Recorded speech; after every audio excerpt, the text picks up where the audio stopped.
Hello everyone! Welcome back to my channel. For today's video po, nako, pag-usapan natin yung mga accessories na must-have sa auto mo. Akala mo hindi mo kailangan, pero kailangan mo pala at dapat ay meron ka. Unang-una na po dyan, kailangan meron tayong blind spot mirrors. Ito ay para makita mo yung gulong mo sa likod, para maiwasan mo yung meron kang maatrasan na hindi mo dapat maatrasan. Sa mga masiselan, para po hindi kayo mag-gutter, lalo na pagka maselan kayo sa inyong mga mag wheels. So, importante ang blind spot mirrors. Yan talaga ang purpose niya. Para nakikita mo yung gulong mo sa likod, iwas atras sa mga pwede mong matrasan sa likod tulad ng mga pusa, mga tuta, or mga halaman, gutter, lalong-lalo na. So, yan po ang purpose ng blind spot mirrors. Kabilaan po yan kailangan meron tayo niyan. Now, another must-have, kailangan meron tayong dashcam. Ayun. So, ito yung dashcam na gamit ko. Reload ang brand po nito. Marami na nagtatanong sa akin sa comment section, anong klase ang gamit kong dashcam. Ito po siya. Reload ang brand na gamit ko. Marami na kayong mabibiling mga dashcam sa Shopee, sa Lazada, or sa mga car accessory store. Pili na lang po kayo ng naaayon sa budget nyo.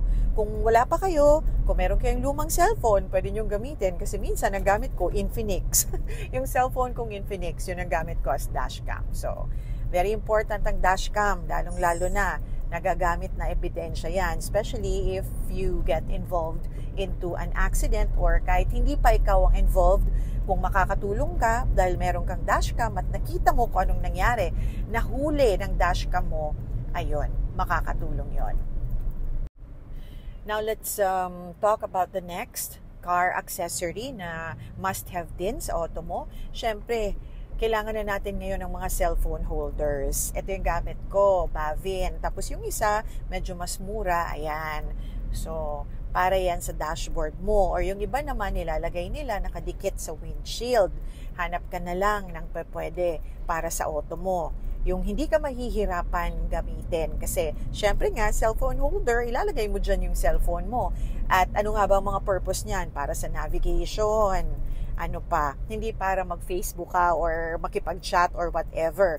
Pwede rin siguro video call, pero mas maganda wag na lang kasi accident prone yan. So, importante ang cellphone holder, lalong-lalo na para sa mga navigation apps.